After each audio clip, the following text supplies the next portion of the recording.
జై శ్రీరామ్. నా సోదర సోదరి మండలందరికీ కూడా ఝాన్సీ ఆధ్యాత్మిక ముచ్చట్లకి స్వాగతం, సుస్వాగతం. మనం వశిష్ఠ మహర్షి ద్వారా రామచంద్రుడు వింటున్నటువంటి కర్కటి అనేటువంటి రాక్షసి కథ వింటున్నాము. క్రిందటి సంచికలో ఆ రాక్షసికి ఒక వింత కోరిక కలిగింది. అదేమిటంటే అస్తమానం ఆకలి ఆకలి ఆకలి విసుకొచ్చేస్తుంది. ఈ ఆకలిని పూర్తిగా తగ్గించుకోవడం కోసమని పర్వతం పైకెక్కి ఏమి దొరుకుతుందా అని చూడటం, జంతుజాలంతో కూడినటువంటి ఒక పెద్ద సముద్రం కనబడటం, ఈ సముద్రం అంతా కూడా ఒక్కసారి మింగగలిగితే చాలు అనుకోవటం, అది తనకి సాధ్యం కాదు కాబట్టి ఘోరమైన తపస్సు చేసి గొప్ప గొప్ప శక్తులను పొంది ఆ సముద్రాన్ని మింగాలి అని అనుకోవటం జరిగింది. ఎప్పుడైతే ఆ నిర్ణయానికి వచ్చిందో అది తపమాచరించాలి అనుకుని ఎలాంటి ప్రాణి చొరకుండా ఉండేటువంటి ఒక చక్కటి ఏకాంత ప్రదేశాన్ని ఎంచుకుని ఒంటి కాలిపోయి నిలబడి కనురెప్పలు ఆర్పకుండా ధ్యానం చేయటం, తపస్సు చేయటం మొదలుపెట్టింది. ఇంతవరకు మన కేంద్ర సంచికలో తెలుసుకున్నాం. రామ అలా 1000 సంవత్సరాలు తపస్సు చేసింది. తపఃకరోమి పరమ అఖిన్నేనైవ చేతస తపసైవ మహోగ్రేణ యద్దుర్లభం తదాప్యతే అన్నట్లుగానే తీవ్ర తపస్సు ద్వారా సాధించలేండి ఏది లేదు కదా. 1000 సంవత్సరాల ఘోర తపస్సు చేస్తున్నటువంటి ఈ కర్కటి అనేటువంటి రాక్షసి యొక్క తపస్సు బ్రహ్మదేవుడి మనసుని కరిగించింది.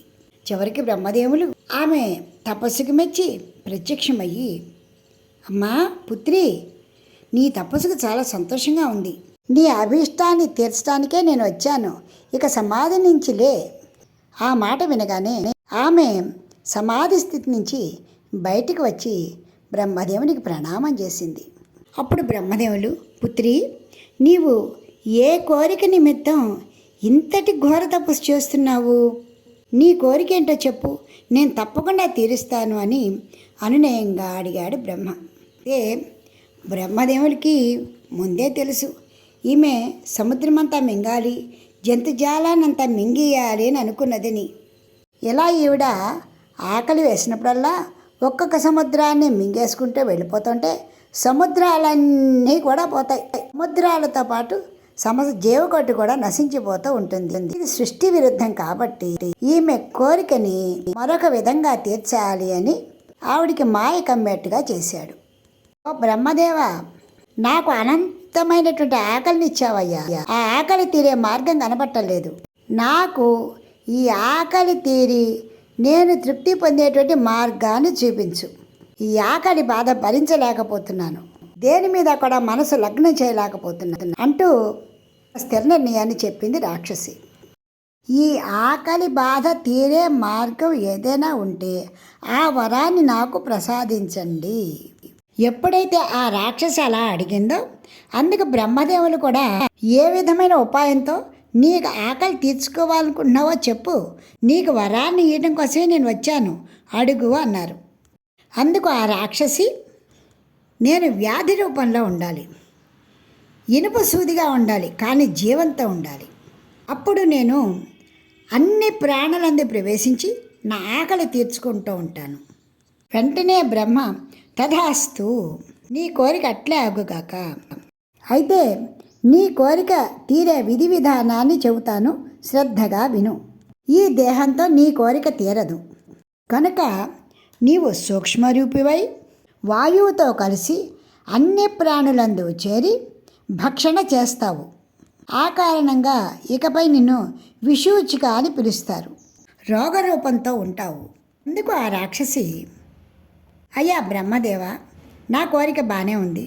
అయితే సమస్త ప్రాణులను రోగరూపంలో బాధించి నా కోరిక తీర్చుకునేటప్పుడు అందులో గుణవంతులు కూడా ఉంటారు, పసిపిల్లలు ఉంటారు, వృద్ధులు ఉంటారు. నాకు ఆ పాపం తగలదా అని అడగటం జరిగింది. అందుకు కానీ బ్రహ్మదేవులు, తప్పకుండా గుణవంతులు గుణహీనులైన వారు కూడా నీవు బాధ పెడతావు, శుచి అశుచి అనేది లేకుండా కూడా భక్షణ చేస్తావు. కాబట్టి ఖచ్చితంగా ఆ పాప ఫలితం నీ మీద ఉంటుంది. దానికి గాను నీకు ఒక మంత్రాన్ని ఉపదేశిస్తాను. ఇది కేవలము గుణవంతులైనటువంటి వారికి చికిత్సార్థమే చెప్తున్నాను, విను. ఓం హ్రీం హ్రాం హ్రీం రాం విష్ణుశక్తయే నమః. ఓం నమో భగవతి విష్ణుశక్తిమేనాం. ఓం హర హర నయ నయ పచ పచ మథ మథ ఉత్పాదయ ఉత్పాదయ దూరే కురు స్వాహా. హిమవంతం గచ్చ జీవా సహ సహ సహ చంద్రమండలగతోపి స్వాహ. ఈ మంత్రాన్ని ఎవరైతే నీ వల్ల వ్యాధి పీడితులవుతారో వారి వద్ద గనక ఉచ్చరిస్తూ ఉంటే వారికి స్వస్థత చేకూరుతుంది, నీకు కూడా పాప ఫలం అంటదు.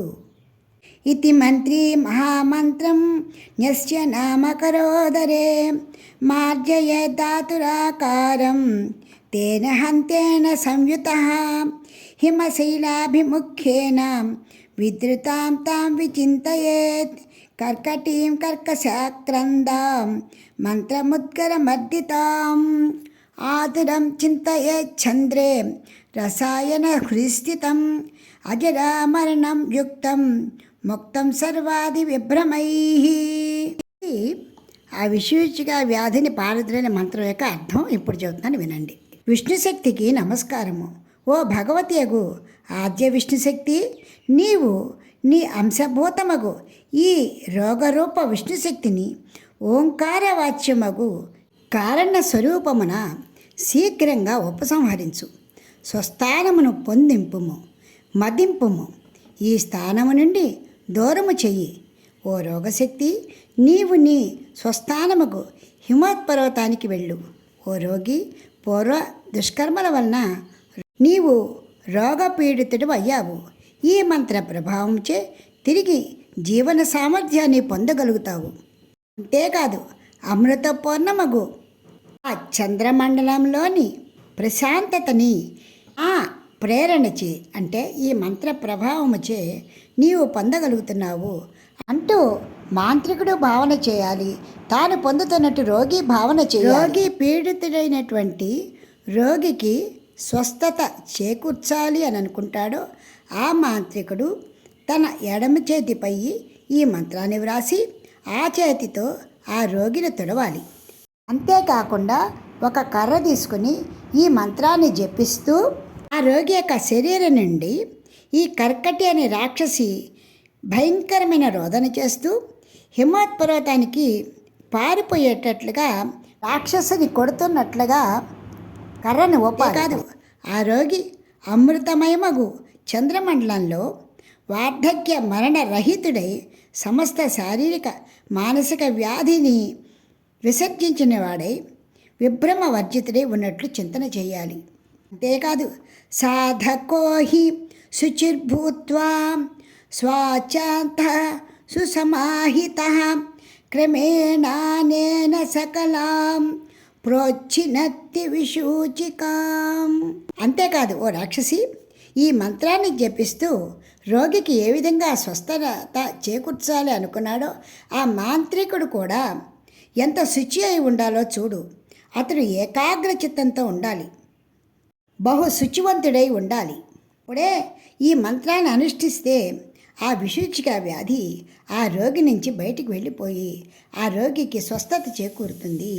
ఈ విధంగా రామచంద్రమూర్తికి వశిష్ఠ మహర్షి విశూచిక వ్యాధి గురించి, తిరిగి దాని నుండి ఉపశమనం పొందేటువంటి ఉపాయాన్ని కూడా చెప్పి, అది చెప్పేటువంటి మాంత్రికుడు కూడా ఎంత శుచిగా ఉండాలో వర్ణించారు. చూసారా అండి, ఆ రాక్షస యొక్క ఆకలి ఎంతటి వినాశనాన్ని తీసుకొచ్చింది. అందుకే ఎంతటి విజ్ఞులైనా కూడా కొంచెం ఆలోచించాలి. ఆకలి ఆకలి అనుకుంది, ఏదో సముద్రం మింగాలి అనుకుంది, అది సాధ్యపడుతుందా? ఆ భగవానుడు మాత్రం దాన్ని కూడనిస్తాడా? చివరికి వ్యాధి రూపంలో సమస్త ప్రాణుల్ని కూడా నీవు హింసించుకు తిను అని చెప్పాడు. అందుకే ప్రపంచం అంతా కూడా కరోనా వ్యాధి సంక్రమించినప్పుడు తిరుపతి దేవస్థానం వాళ్ళు ఈ యొక్క మంత్రాన్ని ప్రతిరోజు కూడా టీవీలో పఠిస్తూ ఉండేవారు. అందరూ పఠించండి అని చెప్పేవారు అన్నమాట.